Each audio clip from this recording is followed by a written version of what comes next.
Hello students, आज हम करेंगे उपसर्ग। English word prefix.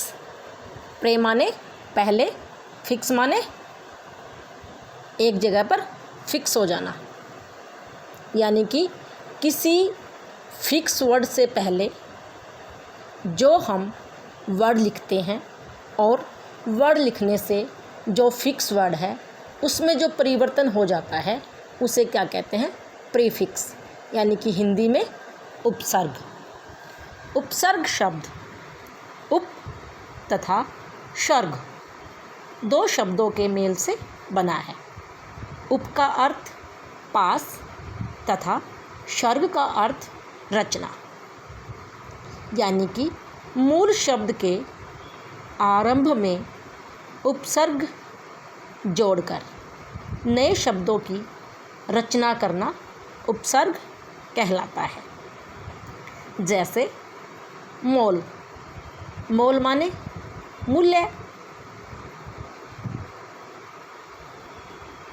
अगर हम मोल शब्द में अन को जोड़ देते हैं, अन हुआ पूर्व पद, मोल हुआ मूल शब्द, क्या बना?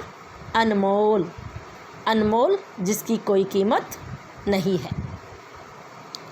उपसर्ग में याद रखने योग्य बातें बेटा, नंबर 1, उपसर्ग शब्द नहीं शब्दांश है, यानी कि शब्दों का अंश।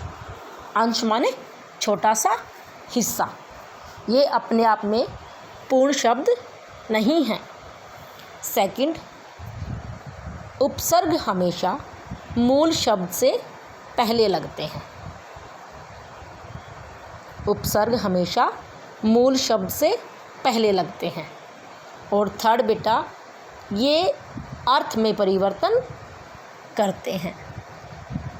उपसर्ग शब्द नहीं शब्दांश हैं, मूल शब्द के पहले लगते हैं और अर्थ में परिवर्तन करते हैं, यानी कि जो शब्दांश किसी शब्द के आरंभ में जुड़कर उसके अर्थ में परिवर्तन ला देते हैं, क्या कहलाते हैं?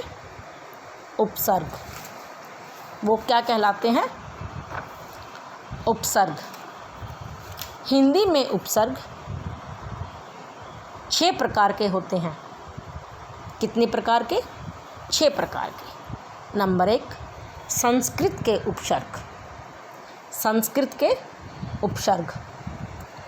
उपसर्ग अर्थ और उदाहरण, जो भी उपसर्ग होगा उसका हमेशा मीनिंग होगा। देखो, अप माने बुरा, अपमान, अपकार। अगर आपको दिया जाए अपमान शब्द से उपसर्ग और मूल शब्द को अलग कीजिए, आप क्या करोगे? अप मान, अप उपसर्ग, मान मूल शब्द। अप माने बुरा, मान माने आदर। जब हम किसी का आदर नहीं करते, उसकी इंसल्ट करते हैं, क्या कहलाता है? अपमान। सेकंड है बेटा हिंदी के उपसर्ग। फर्स्ट संस्कृत के उपसर्ग, सेकंड हिंदी के उपसर्ग। अध, आधा, अधमरा। जो इंसान या जो पशु पूरी तरह नहीं मरा, क्या कहलाएगा? अधमरा। अधपका, अध जला। उसके बाद हम एक उदाहरण और ले सकते हैं। भर उपसर्ग है, भर अर्थ है पूरा, यानी कि भरपेट, भरपूर, भरमार। ऐसे ही ले सकते हैं। कु माने बुरा, कुरूप, कुपुत्र, कुसंगत। नेक्स्ट है बेटा उर्दू फारसी के उपसर्ग। उर्दू फारसी के उपसर्ग। मैंने आपको उदाहरण दिया है गैर, गैर का अर्थ बिना, यानी कि गैर कानूनी, गैर जिम्मेदार, गैर हाजिर, गैर ज़रूरी। गैर का मीनिंग बिना, यानी कि बिना ज़रूरत के, बिना कानून के, और गैर जिम्मेदार, जो जिम्मेदार नहीं है। एक उदाहरण और लेते हैं।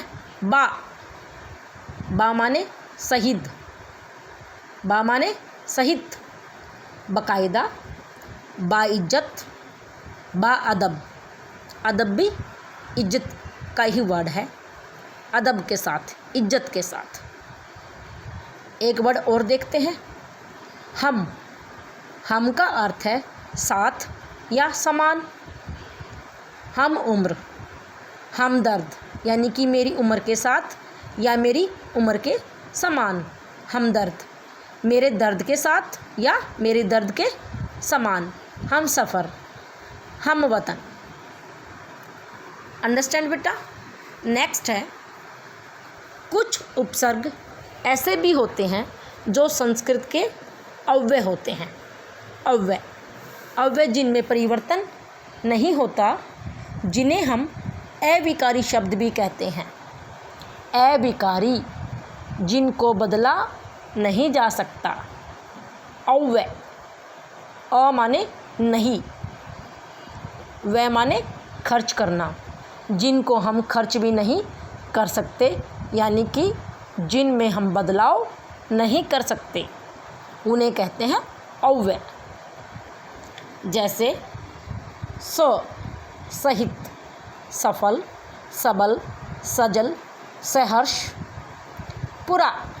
प्राचीन, पुरातन, पुरातत्व, पुराकालीन। चिर का अर्थ है बहुत देर। चिरकालीन, चिरकाल, चिरायु। एक और उदाहरण लेते हैं। अधः, नीचे, अधोगति, अधःपतन, अधोमुख।